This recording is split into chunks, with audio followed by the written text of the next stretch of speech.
el nombre al género y a la especie de la bacteria que puede estar causando el proceso infeccioso. Como ven, teniendo el conocimiento, son de fácil aplicación, hay tablas para facilitar la identificación de acuerdo a los resultados obtenidos.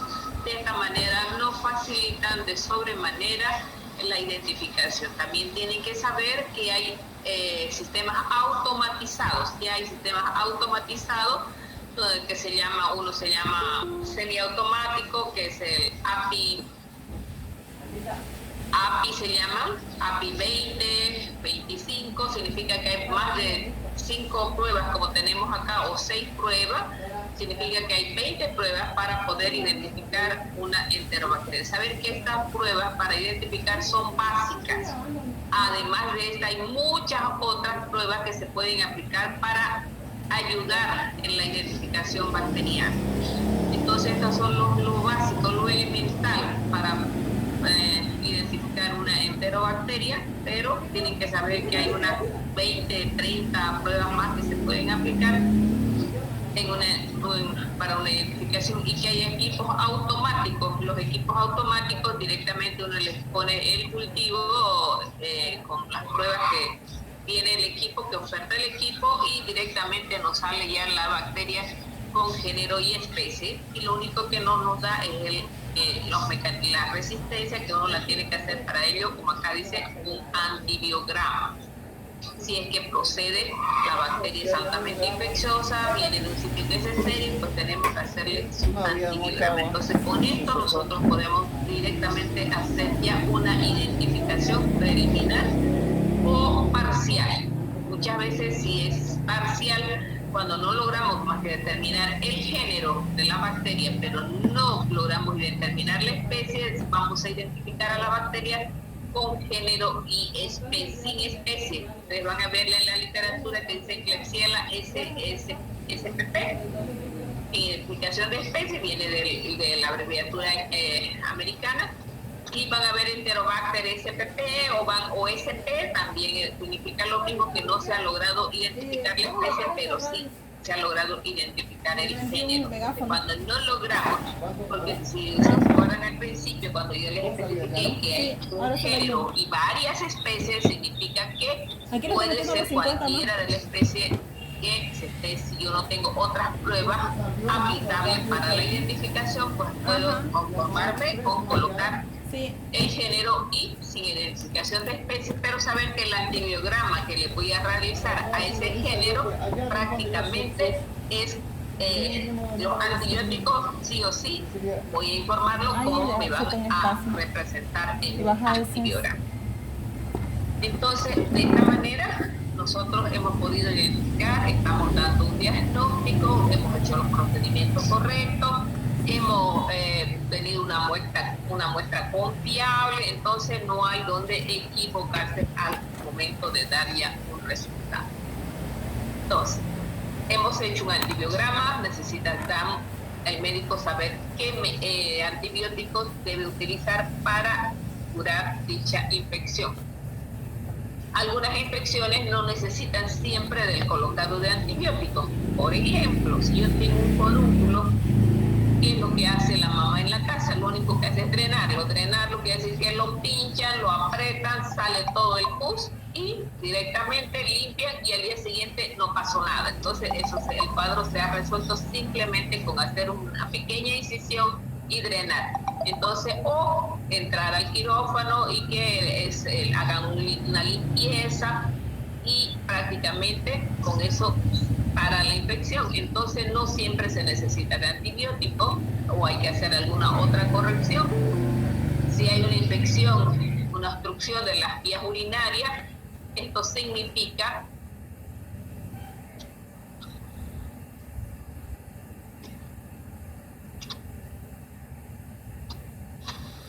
si hay una obstrucción de las vías urinarias, significa que debo eliminar, porque eso me va a hacer una retención de la orina, debo eliminar, debo hacer algo para ver la obstrucción, porque si hay alguna perforación de algún órgano, las bacterias van a ingresar Entonces tenemos que eliminar, ya sea por medio de una cirugía, por una resección o porción, o prácticamente del elemento dañado, para poder cortar muchas veces la infección, y además siempre se da antibióticos para evitar que si vienen en otro lugar pues puedan ser eliminados. Si hay una bronquiectasia del pulmón, por ejemplo, hay un defecto de poder eliminar la flema, pues puede causarme una neumonía a la larga. Entonces, si hay una bacteremia, significa que yo he sacado una muestra de sangre de cultivado y hay bacterias que van a crecer a partir de esa muestra de sangre, significa que va a haber un shock séptico. En cualquier momento va a ingresar en otro órgano, va a poder producirse una infección mayor. Entonces, esto sí requiere de un tratamiento antibacteriano. Entonces, lo único que me va a guiar es el antibiograma de la bacteria que esté aislado. Pero no siempre vamos a hacer un antibiograma, pero para eso funciona la clínica del médico. En la clínica del médico prácticamente me va a decir, por darles un ejemplo, una salmonelosis empieza con un malestar general, con dolor de cabeza, pérdida del apetito, fiebre constante. Entonces hay muchas formas de manifestarse y el médico asume que inclusive haciendo un hemograma, si hay una baja de defensa, puede eliminarse que se trata de una salmonelosis ya por la sintomatología y el resultado que le aporta un hemograma. Ante esta situación, el médico sabe que cuáles antibióticos por la literatura son sensibles a la salmonela, por ejemplo. Entonces sabe cuáles antibióticos puede aplicar y que es sensible E. coli, por ejemplo. Entonces, ante ese conocimiento que él tiene empírico, que se llama porque lo ha leído, entonces puede dar un tratamiento certero, aplicable a la sintomatología y a la bacteria que está produciendo el proceso infeccioso. Entonces, el médico se guía por la clínica o se guía por los resultados del laboratorio. Entonces, sí o sí, hay infecciones que tienen que darse tratamiento y hay otras que simplemente cuando una diarrea por E. coli, por ejemplo, se tiene simplemente que dar sales de rehidratación, dar un poco de reposo y en 1 o 2 días el cuadro se resuelve. Pero si es una diarrea por E. coli y yo doy antibiótico, además de matar la bacteria de E. coli, voy a matar toda la flora acompañante, voy a dejar un nicho ecológico libre donde cualquier bacteria infecciosa pueda colonizar, multiplicarse y causarme infecciones más graves todavía. Por eso, ante la ausencia de flora bacteriana, me imagino que ya leyeron flora bacteriana, ¿verdad? Bien quedado de lectura. Entonces, ante la ausencia de flora bacteriana en un nicho ecológico, pues el médico tiene que reponer esta flora que ha sido eliminada y que consideramos normal. Con probióticos va a reponer esa flora de una diarrea masiva donde se ha eliminado toda la flora. Entonces tiene que ser repuesta por el médico prácticamente. La puede reponer el médico o la puede reponer el farmacéutico. Mucha diarrea, seguro que ya no tiene flora, porque cuando la flora ha sido eliminada totalmente, no para la diarrea en ningún momento. No es solamente ya infecciosa, sino que ya no hay flora normal. Por lo tanto, el individuo va a seguir con diarrea porque no se ha podido controlar o cortar la flora acompañante. Entonces hay que tener mucho cuidado cuando ustedes realicen un coproparasitológico. De lógica, uno siempre, les digo yo, tienen que ver más allá de lo evidente. No solo ver el coproparasitológico, observarlo y decir, no hay parásitos. ¿Y qué tal? Observaron si había o no bacterias. Ni por si acaso se les pasó por la mente observar. Entonces, si hay ausencia de bacterias, porque la presencia de bacterias significa flora normal en ese coproparasitológico, porque está la flora, la bacteriana, que es normal. Pero si no hay, alarma, ¿por qué no hay? Entonces, porque no la tiene el organismo, entonces se le pone flora normal, disminuida o ausencia, entonces el médico sabe que tiene que poner esa flora tiene que reponer esa flora que ha sido eliminada en ese proceso de arreglo. Entonces, el uso de antibióticos no siempre tiene que darse porque me dolió la muela o porque me dolió el hueso o porque me tuvo un malestar o la cabeza. El uso de antibióticos siempre tiene que ser mediado por un antibiograma de preferencia y con horario y dosis adecuadas establecidas. Y la causa de los farmacéuticos principalmente es la aparición de resistencia antimicrobiana. Esa resistencia a los antibióticos usuales la causa principalmente el farmacéutico, porque el paciente va y compra una tableta de un antibiótico o dos, prácticamente no hace un buen tratamiento, lo que significa que está causando resistencia masiva a las bacterias al no hacer un tratamiento adecuado. Entonces, a veces el médico receta antibióticos muy caros, el paciente no puede comprarlo y termina tomando una o dos tabletas. De lógica que se le va a cortar el proceso infeccioso, pero a la larga lo que está causando también es una resistencia antibacteriana a los antibióticos. De esa manera hemos perdido la penicilina, que servía para todo. Hemos perdido la ampicilina, que ya no funciona prácticamente. Entonces vamos perdiendo porque hacemos mal uso de esos antibióticos.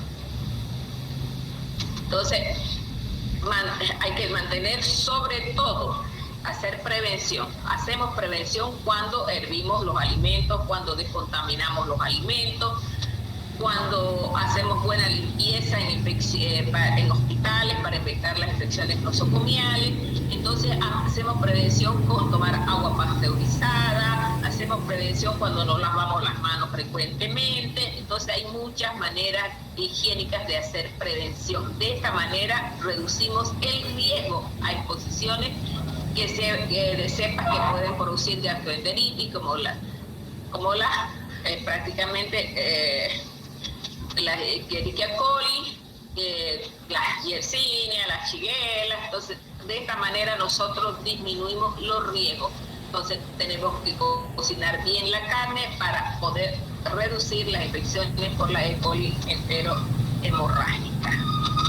Entonces, nosotros acostumbramos muchas veces, la mamá hace que va al mercado y prácticamente compra la carne para toda la semana. Por dar un ejemplo, guarda la carne, saca, descongela, corta un pedazo. Lo peor que se puede hacer es poner una carne a congelar y descongelar, o un pollo a congelar y descongelar.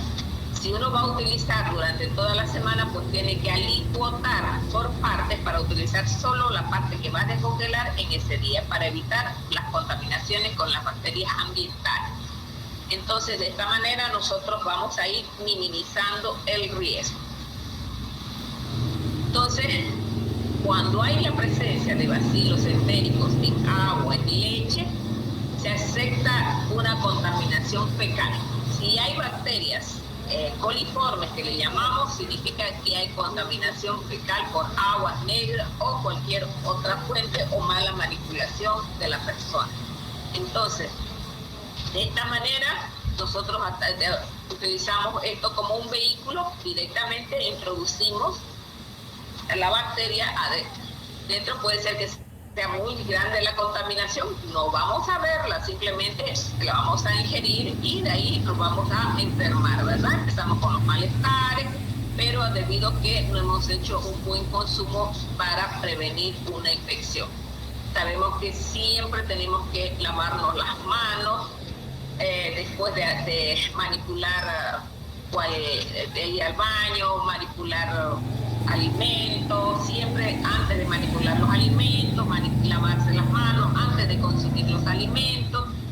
Entonces, inclusive las bacterias pueden transmitirse entre el mismo personal en un laboratorio. Ustedes saben que hoy por hoy podemos transmitir el virus inclusive al darnos las manos. Entonces, porque no todos acostumbran a desinfectarse las manos o lavarse las manos con frecuencia. Entonces ya esto viene a ser un vehículo.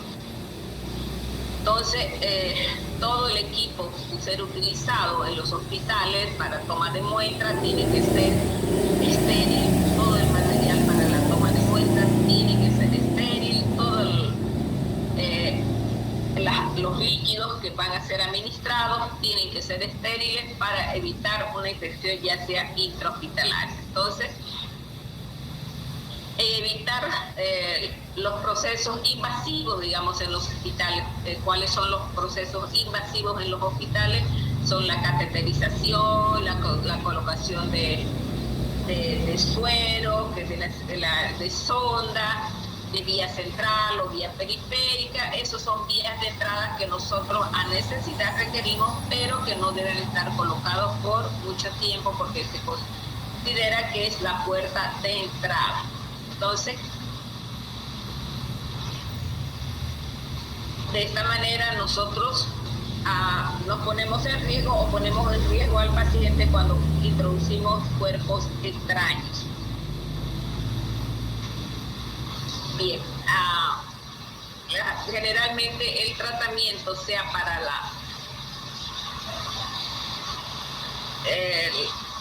las enterobacterias, generalmente está dado por cefalosporina de primera generación, segunda generación, tercera generación y cuarta generación. Entonces son susceptibles a algunas enterobacterias siempre y cuando no hayan adquirido un mecanismo de resistencia a través de la producción de las enzimas beta-lactamasa. Entonces tenemos los carbapenem como el imipenem, el meropenem, tenemos entre las cefalosporinas de primera, la cefalexina, entre las cefalosporinas de segunda, tenemos la cefuroxima, entre las cefalosporinas de tercera, tenemos la ceftazidima, la ceftriaxona, la cefotaxima y el cefepime entre las cefalosporinas de cuarta. Entonces, todas esas, y actualmente ya existen las cefalosporinas de quinta generación. Entonces tenemos que son sensibles a los aminoglucósidos, no todos porque ya han tenido mecanismos de resistencia, pero tenemos que son sensibles a los aminoglucósidos como la gentamicina, la micacina, tenemos que son sensibles al trimethylsulfametoxazol, algunas enterobacterias, entonces algunas todavía son sensibles a la ampicilina, por ejemplo, pero el médico sabe que no puede utilizar porque en un 90% ya son resistentes a la penicilina, las enterobacterias. Entonces no se arriesga el médico a utilizar este tipo de antibióticos. Entonces son sensibles a la fluoroquinolona, como la ciprofloxacina, la norfloxacina. Entonces, inclusive son sensibles al ácido anhidrícico, a la nitrofurantoína. Entonces, con toda esta gama de antibióticos, el médico puede saber más o menos cuál es el que puede utilizar dependiendo el sitio de infección y dependiendo de la bacteria que ha sido aislada o identificada. Bien, hasta acá hemos terminado con lo que es el primer grupo de enterobacterias que prácticamente se consideran oportunistas en un principio. Pero las que vamos a ver a continuación, generalmente ellas vamos a consumirlas en alimentos contaminados, mal procesados y que pueden estar, si no hago una buena cocción, voy a consumirlas y me van a causar infección. Encontrarla en mi organismo no significa que forma parte de la flora normal, sino significa que en cualquier momento me van a producir una infección y una enfermedad. Entonces, las características de estas bacterias es que son lactosas negativas. Tenemos en el otro grupo Enterobacter, Serratia, también son lactosas negativas, pero principalmente estas son lactosas negativas y utilizamos medios diferenciales y de enriquecimiento para su aislamiento. Entonces, saber que una shigella, si no es en un adulto mayor o en un niño, si yo no actúo rápidamente, pues puede llegar a causar la muerte, y igual que una salmonela, porque tiene que saber que estas bacterias, más que todo la salmonela, destruye el tejido epitelial causando perforaciones a nivel intestinal, causando una sepsis, una necrosis y la muerte del individuo. Saber que puedo morirme con una salmonelosis o puedo morirme por una shigellosis. Entonces, las shigella, empezamos con las shigella. Entonces, en un cultivo, estas crecen en medio, cualquier medio, crecen rápidamente, formando colonias, si es un macón, que un SS, colonias transparentes, a veces de bordes irregulares, a veces de bordes definidos, entonces, pero que son lactosas negativas. Entonces, al ver esto, ya le digo, hago una tinción de Gram y lo que espero ver son bacilos Gram negativos, que es la morfología típica de estas bacterias, bacilos Gram negativos cortos o cocobacilar, prácticamente son los organismos típicos que me va a presentar. Entonces, crecen muy bien en el cultivo aerobiosis y las colonias van a medir acá, si llegan a medir entre 1 y 2 milímetros. Entonces, estas bacterias, todas, hemos dicho que eran 4 grupos de las 4 especies, que entre las principales teníamos a la Shigella songni, la Flexneri, la Boydii.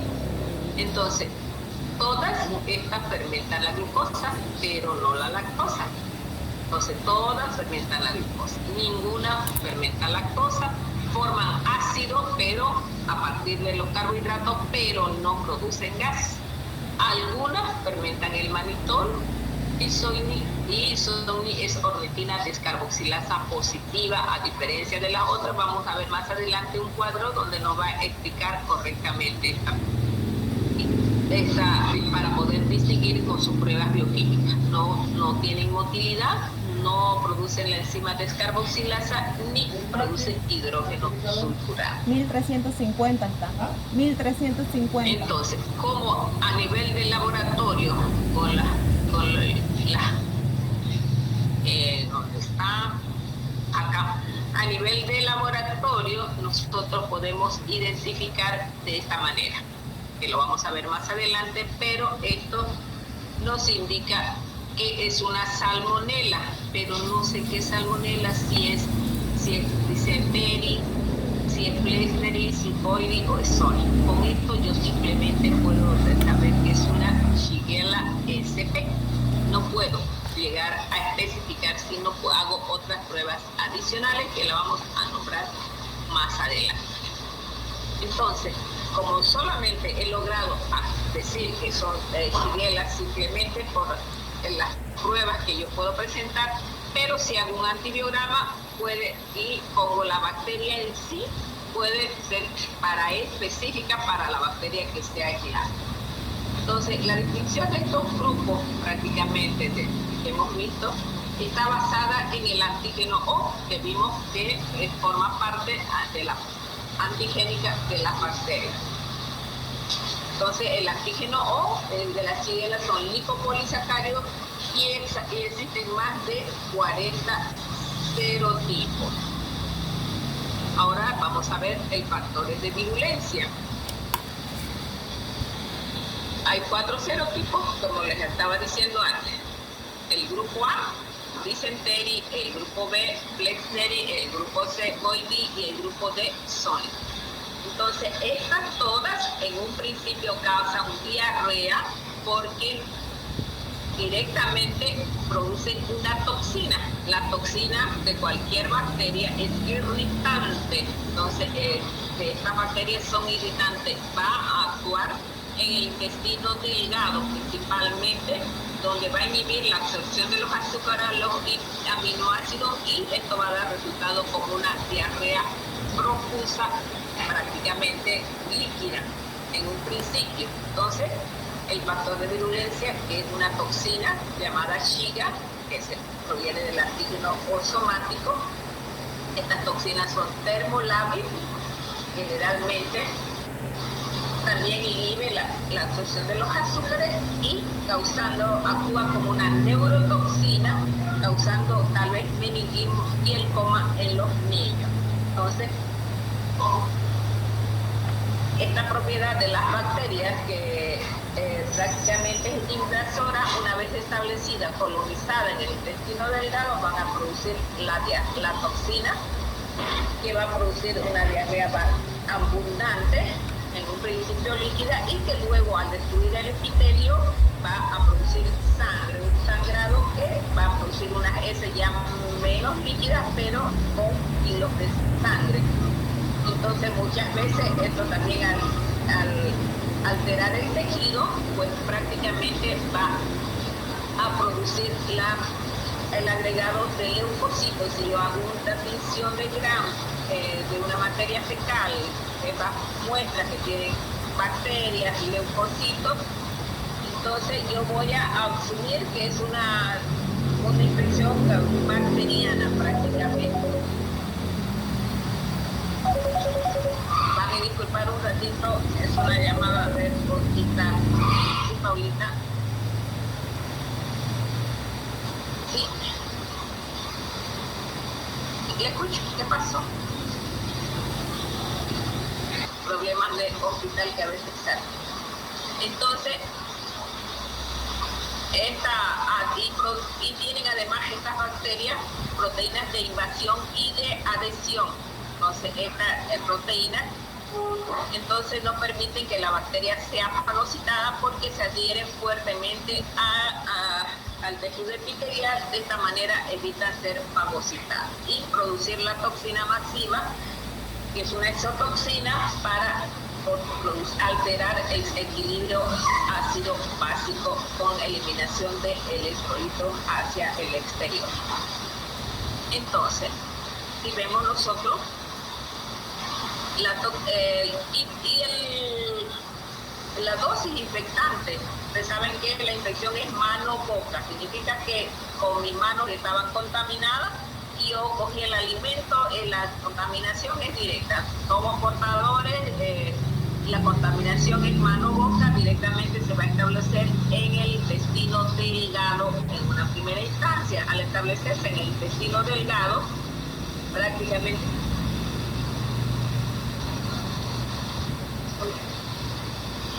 entonces se establece en el intestino delgado, donde en un principio tengo una diarrea líquida, acuosa prácticamente, y luego pasa al intestino grueso. Y en el colon prácticamente es donde va a ingresar a la célula, va a destruir el epitelio, está dentro de la célula, y al destruir el epitelio, pues va a causar ya el sangrado. Ustedes saben que toda invasión trae una reacción de polimorfos nucleares hacia el sitio de invasión, por lo tanto va a aparecer abundante leucocito en la muestra, va a destruir el tejido, va a matar la célula, y esto es lo que nosotros vamos a formar pequeños microabscesos, pequeñas heridas, si lo ven ustedes de esa manera, al producir esta erosión celular. Entonces va a producir pequeños microabscesos que con el tiempo van a volverse a cicatrizar. Entonces, de esta manera es que se produce todo este proceso, y que más o menos dura, dependiendo, puede durar hasta 5 días. Entonces, si no hay tratamiento. Entonces, lo que nos queda a nosotros es hacer un cultivo, indicar que no es la única bacteria que va a causar este tipo de materia fecal, así como diarrea mucoide, con hilos de moco, con hilos de sangre, porque una infección por ameba también me va a dar lo mismo, una infección por E. coli me va a dar parecida también. O sea, hay muchas semejanzas, y yo saber que puedo distinguir, porque si es por parásito voy a ver los tropocitos de ameba, pero tienen que tener en cuenta que puede estar combinada, puede haber ameba y puede haber shigella. Eso no cabe duda, porque puede darse también que sea los dos estén produciendo una infección. Entonces, los medios de cultivo generalmente, ahí hemos visto Salmonella, Shigella, hemos visto McConkey. También está este otro, el Ejectoid entérico, donde voy a ver colonias verdes, igual. Entonces, prácticamente son medios generales, donde no me voy a no voy a saber yo solo con ver la colonia, ay, esto es una shigella. Imposible, solamente con el cultivo yo puedo decir lactosa positiva o lactosa negativa, de acuerdo al aspecto y la coloración que me presenten estas bacterias.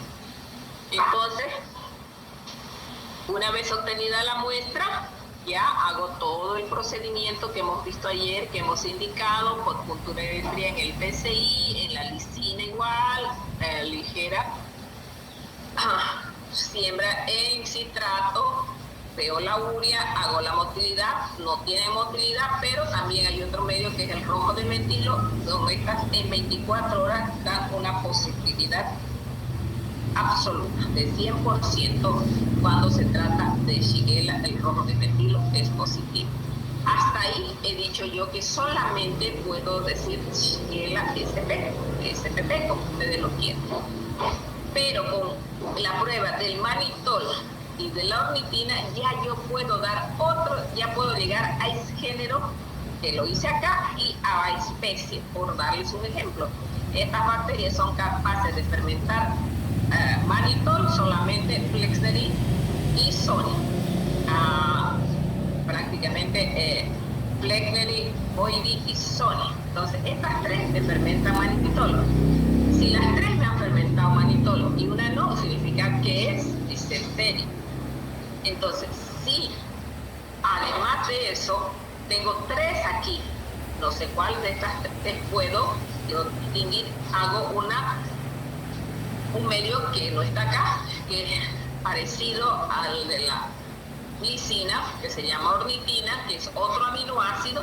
Entonces, si la bacteria ha logrado descarboxilar la ornitina, o sea, me da positiva, significa que la única que me puede descarboxilar la ornitina es sónica. Entonces, significa que estoy ante una Shigella sónica.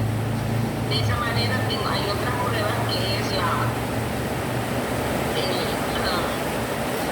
tengo para hacer una DNAsa, haciendo una DNAsa, yo puedo observar que la única que me va a dar una DNAsa positiva es la Flexneri. Entonces con esa prueba ya yo puedo decir que es Shigella Flexneri. De esa manera yo con otras pruebas ya puedo llegar a género y especie utilizando esto, pero decir Shigella ya lo dice todo, ¿verdad? Ya está la sintomatología, ya sabe que tengo que dar tratamiento, ya sé que tengo que hacer un antibiograma, dependiendo de la especie, la Shigella y la sintomatología es similar para cualquier género, especie, subespecie o biotipo. Entonces, ¿cómo nos contaminamos? Directamente las patas de las moscas en los alimentos, que las moscas están en las basuras, las moscas están en las excretas, entonces directamente me contamina. Saber que el inóculo, hasta 100 bacterias lo mínimo en un inóculo no lo vemos, que vamos a poder consumir y que nos va a dar diarrea. Entonces, estas bacterias van a irse al intestino delgado, en unos 2 días van a incubarse, van a multiplicarse y van a empezar la sintomatología. De inicio es un dolor muy fuerte, el niño se retuerce de dolor y se agacha hasta el suelo de dolor de estómago. Entonces, el dolor es agudo prácticamente y empieza líquido primero y luego empieza como de a poquito y se va agudizando. Entonces, ya de aquí la muestra llega al laboratorio, la muestra acuosa va a llegar, se hace primero un examen en fresco. Lo primero que se hace ante este tipo de diarrea es buscar parásitos. Entonces ahí uno va a buscar parásitos en una primera instancia y luego pasa al cultivo. En una primera hay sangre, hay moco, prácticamente no hay sangre ni moco, líquida, pero cuando ya se va haciendo un poco más pastosita, si podemos hacerlo así, más mucosa, más que pastosa. Estoy pasando clásica visita después la llamo. Ya. Entonces aquí ya veo la diarrea ya con moco, con sangre, Entonces ya hago, además de hacer un coproparasitológico, lo tiño el moco para ver si hay leucocitos abundantes y sobre todo si son polimorfos nucleares, ya que me asocian a una bacteria infecciosa.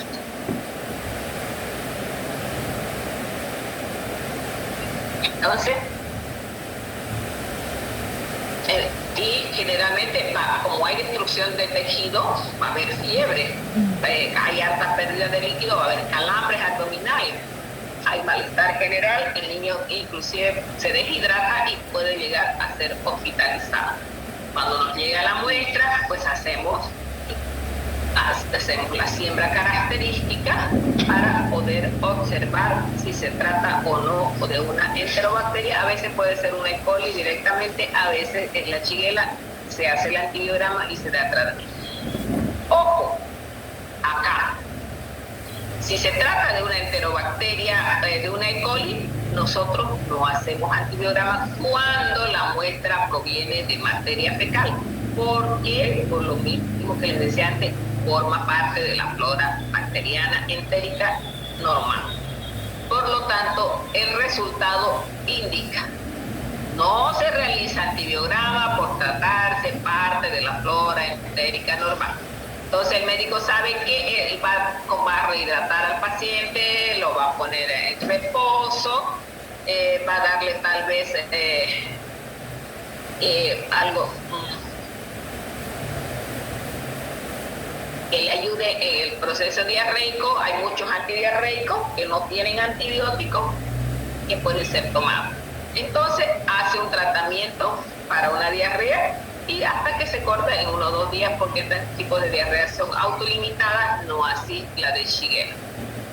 Entonces, el tratamiento se puede hacer con trimestoprim sulfametoxazol, la ciprofloxacina, tetraciclina, ampicilina, clorfenicol y hacer una buena rehidratación al niño.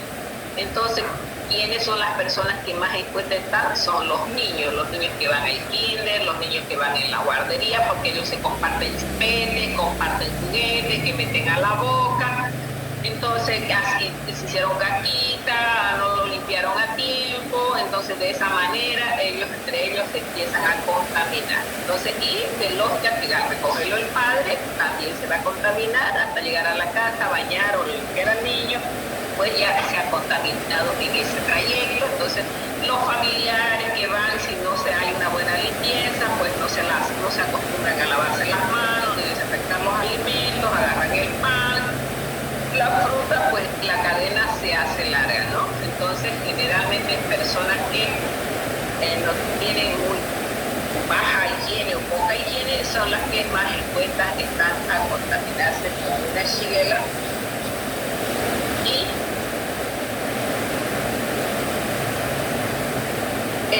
causar infecciones. Esto es más que todo en los niños. Ustedes van a ver niños que igual por ameba, los niños en la misma situación. Usted mismo agudo que los niños se infecten.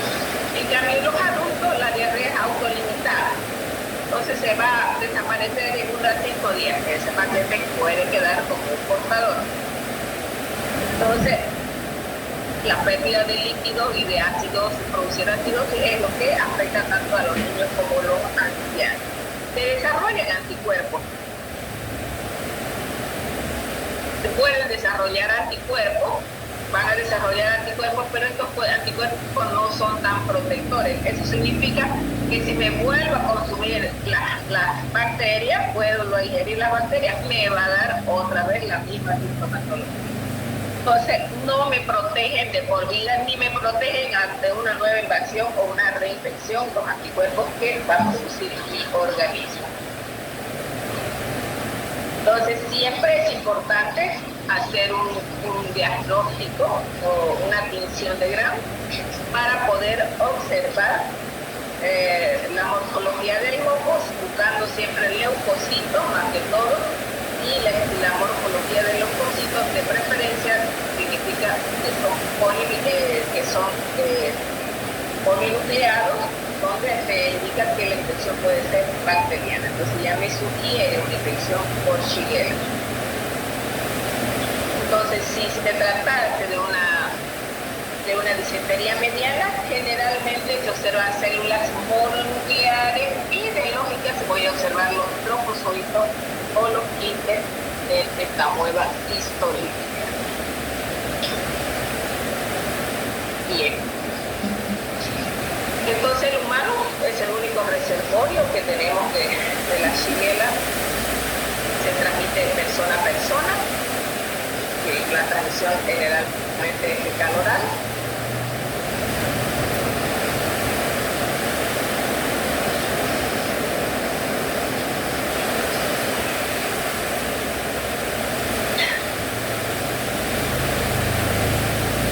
Entonces el control generalmente debe estar siempre dirigido a las aguas, a los alimentos, a la leche, a las disposiciones de la basura, control de moscas.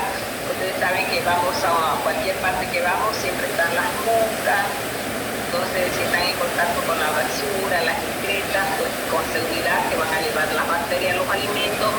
Y ya ustedes saben que el núcleo de infección es extremadamente pequeño. 100 bacterias, eso significa 10 a la 2 de posibilidades de infectarme. Entonces hay que lavarse las manos de rato en rato, tener ropa de cama limpia, detección de casos clínicos de portadores. Cuando hay casos subclínicos, no tiene clínica, pero la materia al checar, al hacer el cultivo, me dice que tiene Shigella, sí o sí tiene que ser tratamiento. Entonces, estos individuos se pueden hacer el tratamiento mediante cultivo. Pero como lo vamos a detectar, no tiene sintomatología generales, pero su diarrea es líquida y tiene, se ha logrado detectar una Shigella, sí o sí se tiene que dar tratamiento. Bien. Ahora vamos a ver las características de la salmonela. Vimos que había más de 2.400 serotipos diferentes y son altamente patógenas para los humanos. No hay una salmonela buena, imposible. Todas en algún momento van a traer como consecuencia una salmonelosis, una tifoidea, una infección entérica, una sepsis, prácticamente. Entonces, y saber que estas bacterias van a infectar tanto a los humanos como a los animales. Animales domésticos, animales recreativos, el lorito lindo que yo beso, la mascotita, todas son capaces de albergar la salmonela. Entonces, va a causar siempre una enteritis, una infección sistémica, porque va a ir al torrente sanguíneo, y las fiebres entéricas que se conocen como salmonela o salmonelosis. Entonces, ¿cómo vamos a identificar estas bacterias? Igual son bacilos gram negativos, tienen motilidad y crecen en todos los medios comunes que nosotros utilizamos para las enterobacterias. Pues crecen en SS, Salmonella Shigella, crecen en Mafón, crecen en agar nutritivo, en agar sangre. Donde las pongamos, igual que las enterobacterias, ellas van a desarrollar. La característica de estas especies generalmente es que no fermentan la lactosa, fermentan la glucosa, a veces producen gas o a veces no producen gas. Todas tienen motilidad, producen hidrógeno sulfurado y no poseen la enzima urease. Entonces también pueden utilizar algunas utilizan el citrato como fuente de carbono, pero no todas. Entonces, las especies primarias son Salmonella typhi con un serotipo, Cholera sui con un serotipo y Enteritidis con más de 1.700 serotipos. Entonces, como ven, la más común que podemos nosotros encontrar es generalmente la Enteritidis, o podemos decir Salmonella entérica. Comúnmente se dice Salmonella entérica, eventualmente vamos a encontrar la Salmonella typhi cuando hay una paratifia o una fiebre tifoidea, generalmente y o una enfermedad entérica prácticamente que puede ser causada por la entérica o Scholler-Azul. Entonces, estas bacterias nosotros las vamos a encontrar, si vemos la estructura antigénica, generalmente también como tienen flagelos, como les decía anteriormente, y tienen una pared celular, el antígeno somático es la parte más antigénica, más que el antígeno flagelar. Pero estos antígenos, ¿para qué lo utilizamos? Ustedes van a decir que le hicieron, van a ver la reacción de Vidal, es una prueba característica que utilizan los antígenos flagelares como o el somático para hacer los antígenos y cruzarlos con un suero en la famosa reacción de Vidal. Yo en mi laboratorio no hago más esta reacción de Vidal. ¿Por qué? ¿Por qué no hago esta reacción de Vidal? Porque no es específica, es muy sensible, pero no es específica. Estas reacciones me pueden dar con otro tipo de bacteria o con otro virus inclusive. Entonces, y algo que ustedes tienen que tener en cuenta, que nosotros tenemos excretas a nivel del suelo interinidad. Tenemos cunetas, todas las cunetas, algunas personas echan sus pozos sépticos a las cunetas, nosotros viene el viento, las saca a la calle, las absorbemos, entonces estamos expuestos a estas bacterias todo el tiempo estamos expuestos, todo el tiempo nuestro organismo va a crear anticuerpos contra las salmonelas que consumimos, ya sea en alimentos o de alguna otra manera. Por lo tanto, si yo me estoy sana, no tengo la bacteria, pero me hago una reacción de Vidal, con seguridad que me va a dar algún título positivo, ya sea de una cruz en el antígeno somático o me va a dar otra cruz tal vez en algún otro antígeno, o me va a dar dos cruces, que significa una dilución de 1 en 80, con un título ya alto, con el antígeno somático. Entonces, ¿eso qué significa?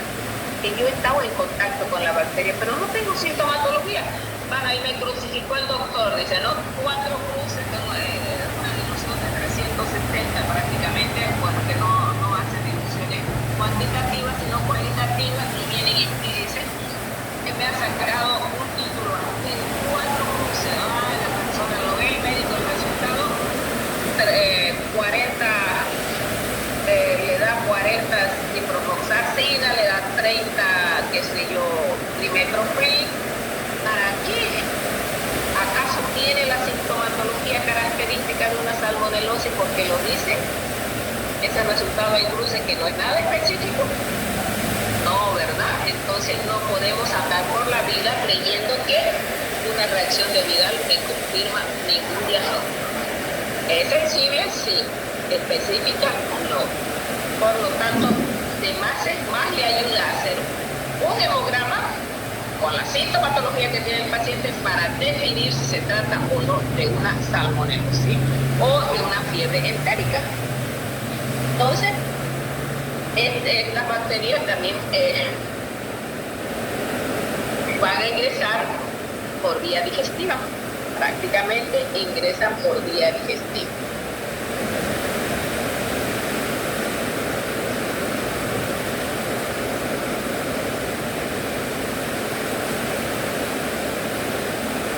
En el laboratorio generalmente lo que, como les decía, identificamos Salmonella typhi, a veces Scholler-Azul y generalmente la entérica. Al ver tanto, cualquiera de ellas puede ser. Para poder diferenciar tengo que tener cualquier cantidad de antisuero o directamente poder identificar a través de reacciones en cadenas de la polimerasa por biología ya molecular. Entonces generalmente no encontramos ni siquiera Salmonella para typhi, eso lo van a ver en una reacción de Vidal que utilizan ese tipo de antígeno, porque los fabricantes lo hacen para vender, no lo hacen para diagnosticar, para vender. Y como los países del tercer mundo son los que más compran, más piden en la reacción de Vidal, entonces ellos hacen en cantidad para nosotros. No lo utilizan en Estados Unidos, no lo utilizan en Europa porque saben que no es específica. Por lo tanto, solamente hacen para África y para nosotros. que somos los que creemos todavía en eso, porque utilidad casi que no tiene. Entonces, la infección va a adquirirse a través del humano o de los animales. Saber que el pollo la va a tener en su carne, saber que del pollo, la de la gallina, va a pasar al huevo. Lo podemos consumir nosotros en el huevo, a la salmonela directamente, puede infectar la gallina al huevo y del huevo puede pasar al pollito. Así es la cadena. Entonces, muchas veces dicen, no, refrigere el huevo. Si el huevo ya tenía salmonela, así lo refrigere, así no lo congele, así no tenga temperatura ambiente, la va a tener la salmonela. No hay manera de que se salga del huevo. Entonces, no hay manera de que si no lo enfrío, no va a haber salmonela. Lo mismo va a quedar ahí la salmonela, porque estas bacterias inclusive pueden sobrevivir a baja temperatura. Entonces, el reservorio generalmente son las aves, pueden ser las aves, los cerdos, los roedores, los bovinos, cualquier mascota que ustedes tengan en casa pueden recibir como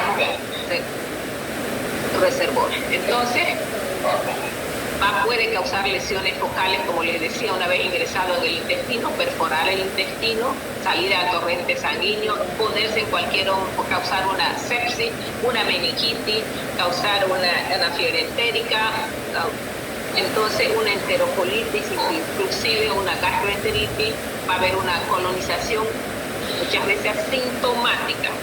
Generalmente a quienes les afecta más, a los recién nacidos que son inmunosuprimidos, generalmente a personas que están inmunocomprometidas, generalmente. Entonces a esas personas es la que se les va a complicar prácticamente. Entonces, yo contarles que yo tuve una infección entérica, más que todo séptica, por Salmonella typhi, pero como la identifiqué por medio del cultivo, me sacaron sangre y ahí estaba la bacteria, hice tratamiento. ¿Por qué? Por comer un alimento posiblemente contaminado. Sí, generalmente lo que había comido fue una hamburguesa. Ustedes saben que las hamburguesas, si no se vendió en el día, otra vez la vuelven a refrigerar, otra vez la sacan, la ingresan, la manipulan, de tanto en tanto, si la persona no tiene una buena higiene, pues uno se va a contaminar con los alimentos. Entonces, saber que si yo compro el pollo, ¿y cómo la disemino yo esta bacteria? Si he comprado el pollo, ¿cómo es que el pollo, la bacteria va a salir del pollo? Si lo he cocido bien el pollo, ¿por qué se enfermó la gente? Lo que pasa es que uno lo primero que hace con el pollo es lavarlo, ¿verdad? Lo lava en su lavaplato. Al lavarlo el pollo en el lavaplato, estoy salpicando toda esa área con la bacteria, toda la área, y ahí voy a poner después mi plato lavado, ahí voy a poner mi taza, cuchara, y todo eso está lleno de bacterias. ¿Por qué? Porque he lavado el pollo y todas las bacterias cayeron en el lavaplato y su alrededor. Entonces, de esa manera es que yo esparzo la bacteria en mi mismo domicilio. Entonces, una vez ingerida la bacteria, si no es hecho buena higiene, una vez ingerida, generalmente en las fiebres entéricas, ingiero la bacteria, que generalmente es Salmonella typhi. Entonces la voy a ingresar un inóculo grande. Aquí el inóculo es más grande, entre 10 a la octava, prácticamente entre 10 a la séptima. Necesito de microorganismos para poder infectar. Entonces la bacteria va a ser ingerida, va a pasar mi sistema en el estómago, mi jugo gástrico, va a pasar mi acidez estomacal, se va a ir al intestino prácticamente delgado. Al intestino delgado, ustedes saben que en el intestino delgado tenemos las células M, que son las partes de defensa, tenemos células secretoras. Ahí va a empezar una multiplicación en el intestino delgado. Aquí empiezan a multiplicarse. Ingresan a otros órganos a través del sistema linfático y inclusive voy a excretarlas en las heces. Puede que no me cause nada y las voy a excretar en las heces porque voy a ser un portador. Entonces, Si hay una buena fagocitosis, pues el cuadro se va a resolver en ese momento, pero si no hay una buena fagocitosis, ellas inmediatamente van a ser fagocitadas o endocitadas por las células endoteliales y directamente van a empezar a multiplicarse dentro de la célula o en los macrófagos, ya sea del hígado, del vaso, cualquier otro órgano. Una vez fagocitadas, empieza la multiplicación y para poder salir van a romper las células. Entonces, al romperse las células, van a ir a los ganglios linfáticos, al tejido mesentérico, al torrente sanguíneo, y de aquí pueden ir a las meninges, causar una meningitis, causar una inflamación del hígado, una ruptura de tejido una ruptura de tejido prácticamente a nivel intestinal, causando pequeñas perforaciones que pueden causar la muerte en el individuo. Entonces, el periodo de incubación está entre 10 a 14 días. De ingerido el inóculo, 10 a 14 días, y empiezan los síntomas, como les decía, fiebre, malestar, dolor de cabeza, estreñimiento. Estamos hablando de fiebres entéricas. En fiebres entéricas no hay diarrea, es una fiebre, por eso su nombre, y hay estreñimiento, prácticamente no hay diarrea, hay estreñimiento. Por eso si la persona va y le dice, estoy con salmonelosis, está con diarrea, no es, ¿verdad?, por salmonela, porque ni peor si es prácticamente, si es una tifus, pues va a ser estreñimiento lo que causa en un principio. Entonces, en esta etapa, ¿dónde la puede encontrar a la bacteria? La puede encontrar en sangre. En esta etapa yo hago un hemocultivo y con seguridad que la voy a poder, con mucha suerte, capturar a la bacteria circulante si es que está en ese momento. Entonces, aquí yo saco sangre para un hemocultivo en esta etapa.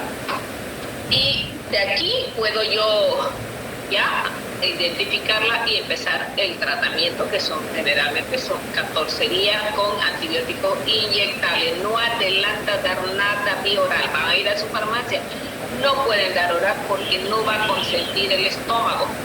Imposible, si no puede tragar ni alimento, va a tragar un antibiótico, no. Entonces aquí lo que se hace es una terapia intravenosa.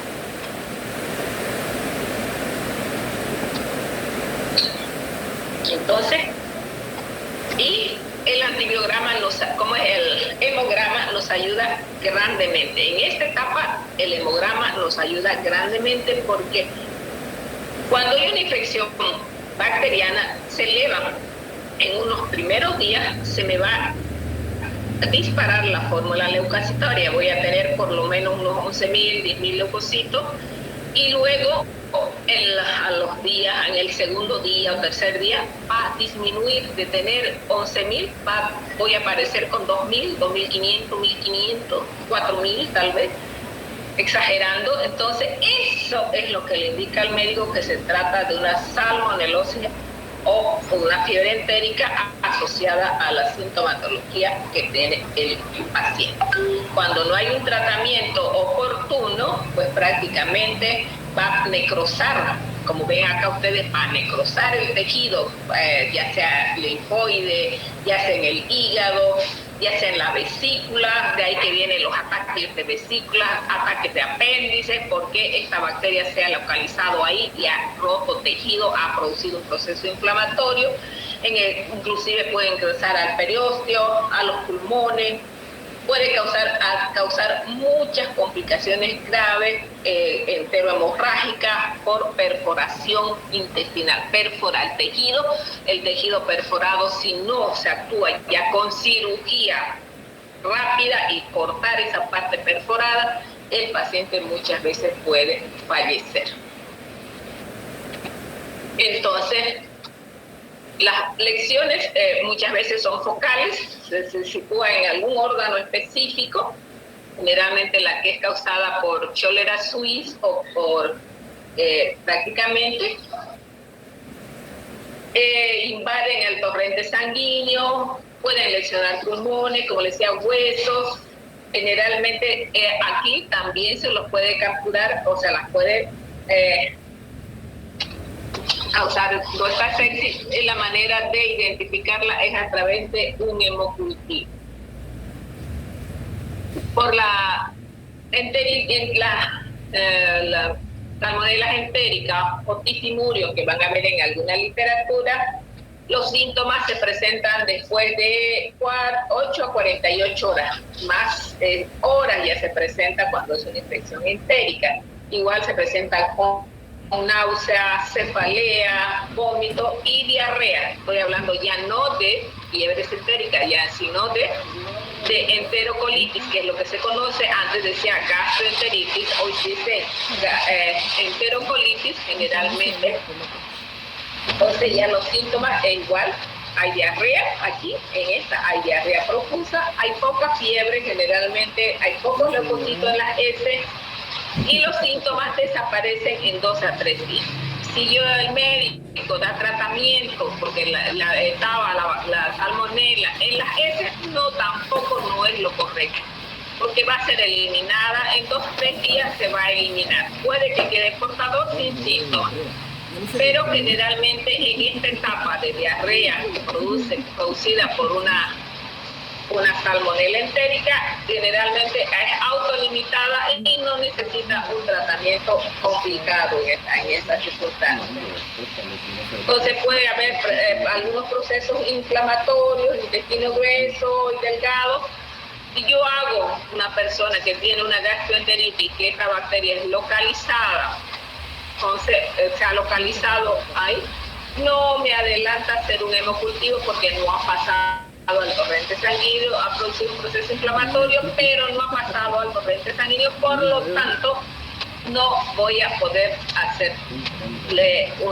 localizarla en sangre, pero sí la voy si hago un coprocultivo, con seguridad que la voy a poder aislar, y depende del médico para decir hay que dar tratamiento. Simplemente con reposo, una buena hidratación, pues en 2 a 3 días el paciente va a eliminarla completamente. Puede que la salmonella typhi se elimine en heces, pero no inmediatamente. Puede que se elimine por las heces después de una semana, prácticamente 2 semanas, puede que la salmonella haya sido expulsada. Entonces, si yo sospecho de una fiebre entérica, una bacteremia, procesos focales, con seguridad lo que tengo que tomar son muestras de sangre para hemocultivo. Entonces, siempre en la primera semana, si yo tomo una muestra de sangre, la voy a poder encontrar a la bacteria en sangre. En las fiebres entéricas la voy a encontrar en la materia fecal, generalmente. Pero cuando se trata de una salmonella entérica, entonces la voy a poder encontrar en ese. Y las que causan fiebres entéricas las voy a poder encontrar en ese, pero ya a partir de la segunda, tercera semana, cuando ya la sintomatología ha desaparecido completamente, la puedo estar expulsando por eso. Entonces aquí, la primera semana, y en las enterocolitis generalmente también la voy a poder detectar durante la primera semana de la infección. Entonces, no sé si hay la detección. Ya. Tengo toda la sintomatología, el médico sospecha de una fiebre entérica, de una septicemia, pide un hemocultivo. El médico es una enterocolitis, lo que tiene, pues pide un coprocultivo. Entonces, ante esto, nosotros tenemos los medios. Puedo sembrar en agar sangre, siempre se siembra en agar sangre las muestras que vienen de un hemocultivo, porque no sabemos por qué bacteria. Decirles que en bacteriología todos los días se investiga porque uno no sabe qué le va a crecer, no hay nada específico, entonces se siembra en los medios donde uno puede rescatar todas las bacterias. Aquí me va a crecer gran positivo y gran negativo, acá solo me van a crecer gran negativo, entonces utilizo ambos medios. Entonces también puedo utilizar el EMB, entre los medios de cultivos diferenciales, que ya lo vimos ayer, puede utilizar el McConkey, MB o el SS o el XLD, entonces o el SS, que me permite además ver la producción de hidrógeno sulfurado. Entonces, estos medios, puedo utilizar medios de enriquecimiento, puedo utilizar, si estoy sospechando de salmonela, puedo utilizar caldo selenito, generalmente para enriquecer, o caldo tetracionato o caldo verde brillante bilis. Puedo utilizar estos medios entéricos para poder determinar o mejorar, si ustedes quieren, o agilizar y visualizar el crecimiento, porque si es un hemocultivo directamente sembrado en USS, pues yo al día siguiente voy a ver colonias que sean con puntos negros que me van a guiar que puede tratarse de una salmonela. Entonces, utilizo medios de cultivos diferenciales y selectivos. Entonces, para la identificación final, igual con medios indicadores, que lo hemos visto, toda la batería bioquímica prácticamente, para poder identificar. Entonces, en el TCI me va a salir con producción de hidrógeno sulfurado. Hemos dicho que estas no fermentan la lactosa, entonces voy a ver una lactosa negativa, me fermentan la glucosa. Y la sacarosa, pues voy a ver un medio ácido prácticamente, donde pueda observar. O sea, algunas van a, dependiendo del tipo de bacteria, para eso están las tablas. Voy a ver que algunas utilizan el citrato, no tienen la enzima ureasa, ni utilizan el citrato. Generalmente vemos acá la producción de hidrógeno sulfurado, la alcalinidad en la parte inclinada. Algunas van a utilizar el citrato como fuente de carbono, otros van a descarboxilar la lisina, tienen la enzima y me producen además hidrógeno sulfurado, no tienen la enzima ureasa. Y en el zinc, pues voy a ver la producción de hidrógeno sulfurado, voy a ver la motilidad y voy a ver el indol, que no produce indol negativo. Entonces, de esta manera es que yo puedo identificar a nivel de género y especie una salmonela haciendo estas reacciones, que luego voy a confirmar con unas pruebas en las tablas que presentan toda la literatura. Si yo he logrado, tengo suelos específicos, sé que esta es una salmonela, pero no sé qué serotipo, qué serogrupo tengo, pero tengo los antisueros, las puedo cruzar en mi colonia, que es sospechosa de salmonela, con un suero específico de Paratifi A o salmonela tifi o entérica o cualquier serotipo de salmonela que yo tenga. Puedo hacer una suspensión de aglutinación y saber a qué serotipo corresponde prácticamente. Entonces, si yo tengo un cultivo desconocido, quiero saber rápidamente, puedo identificarlo con sueros conocidos. Prácticamente tengo conocidos sueros específicos para cualquier tipo de serológico y puedo hacer una reacción de aglutinación y voy a ver. Entonces, para hacer estas pruebas rápidas, en una laminilla, en un portaobjeto, coloco la colonia y hago con mi suero específico y veo la precipitación. Entonces, ¿creen ustedes que es factible utilizar una reacción de Vidal? ¿Cuántas horas va? 1 hora y 9 minutos. ¿Qué me dicen? La gorda acá. A ver, alguien que se manifieste. Me está rayando mi pantalla. Y aparte no tenía ni siquiera A ver. protector. A ver, contestarle para la profe.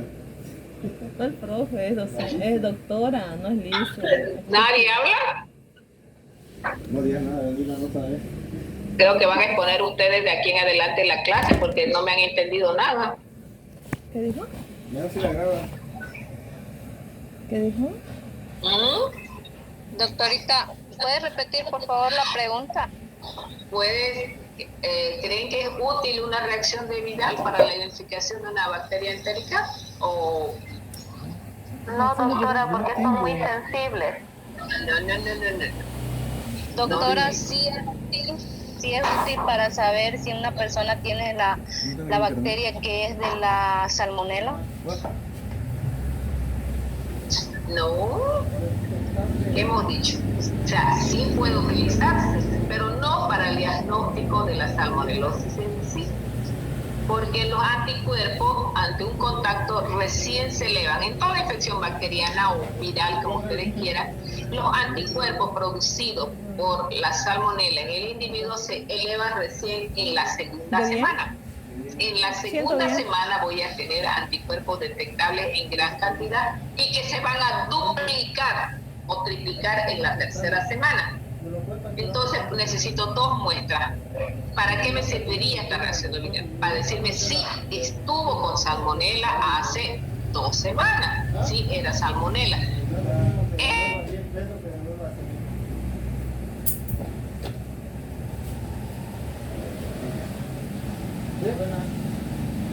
Quiero llevar un cable de esto, pero me lo habían profundizado y ya me hicieron un depósito. No sé si me puede facturar por 150.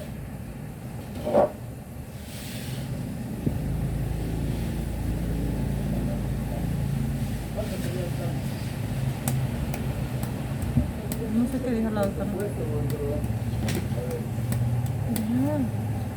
¿Qué molesta?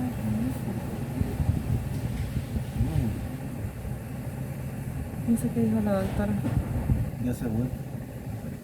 ¿Ya está acabando?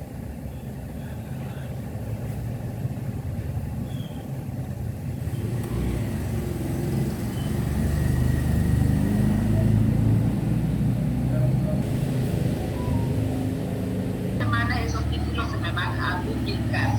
Entonces, un título de mayor a 320, porque el cruce no me sirve, la reacción tiene que ser titulada, me dice que tengo una infección activa del antígeno O, que es el que está pegado a la bacteria, ¿verdad? Y el antígeno H, que es el flagelar, tiene que presentarme un título mayor a 640 para indicarme que tengo una infección activa o que tuve una salmonelosis. Entonces, no es específica porque me pueden dar reacciones cruzadas prácticamente. Y cuando la inmunidad de esta bacteria me confiere cierto grado de inmunidad, igual que la shigella no es completa la inmunidad. Entonces yo me enfermo con me da una salmonelosis, una piedra entérica, voy a adquirir anticuerpos, pero me puedo volver a reinfectar. Y puede volverme otra recaída 2 a 3 semanas después, inclusive.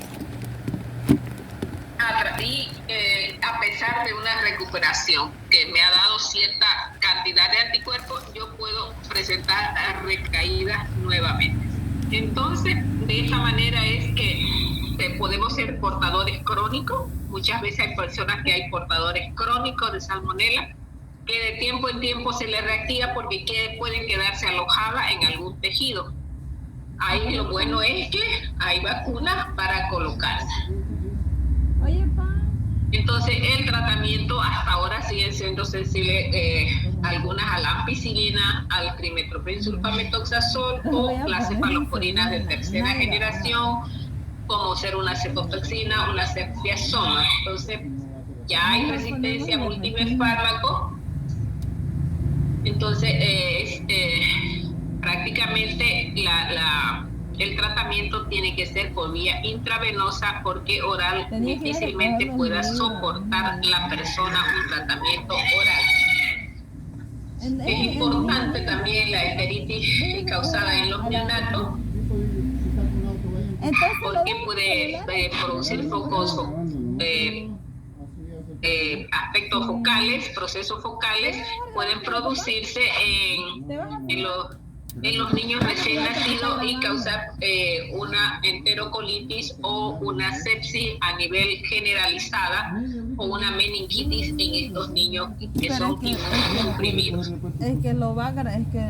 Entonces, No vas a ¿dónde pagar que la se grabación queda? que estoy diciendo. En los pacientes que sean crónicos, generalmente esta bacteria se aloja si tienen apéndices en el apéndice, Ya debería haber. o también se pueden alojar en la vesícula en las personas portadoras. Puede alojarse ahí y de ahí causar infecciones crónicas o recurrentes en individuos que son portadores. De la lama, de la calamina. Entonces, ¿cómo nos contagiamos de persona a persona, digamos, con la salmonela? Generalmente, en las personas que no tienen una enfermedad clínica, que se nombra como una enfermedad subclínica o de portadores, son la fuente más importante de contaminación.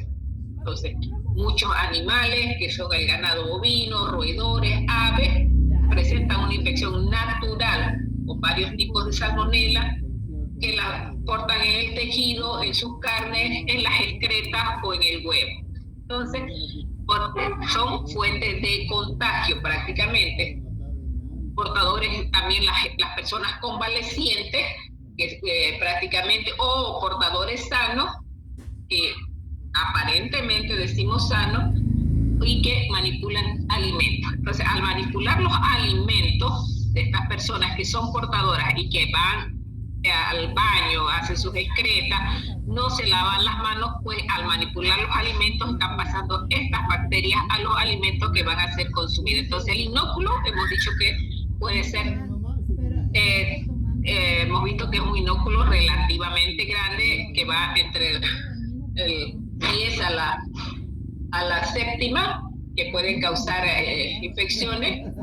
Un inóculo pequeño, 10 al cubo, por ejemplo, de bacilo, rara vez se puede producir enfermedad ese inóculo pequeño, pero generalmente el 10 a la séptima ocasionan casi el 50% de los casos de una salmonela o de una fiebre entérica, y un 10 a la novena, que es un inóculo bien grande, casi causa un 95% de las infecciones en las personas. Entonces, mientras más grande el inóculo, más probabilidades hay de que el Dios desarrolle una fiebre entérica o una salmonelosis o una gastroenteritis.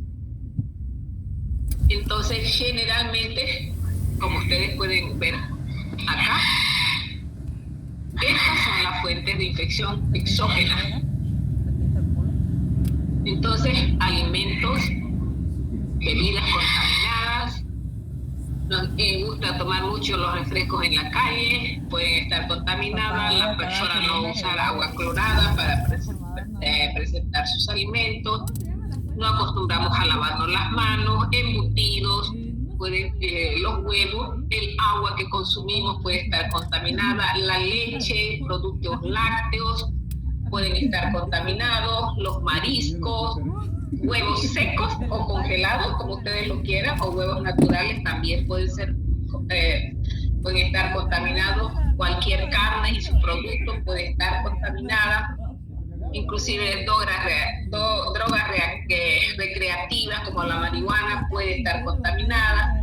Colorantes que son extraídos de algunos animales, las mascotas domésticas. Entonces puede producir contaminación cualquier alimento contaminado. Las hamburguesas, los embutidos pueden estar contaminados con la salmonela.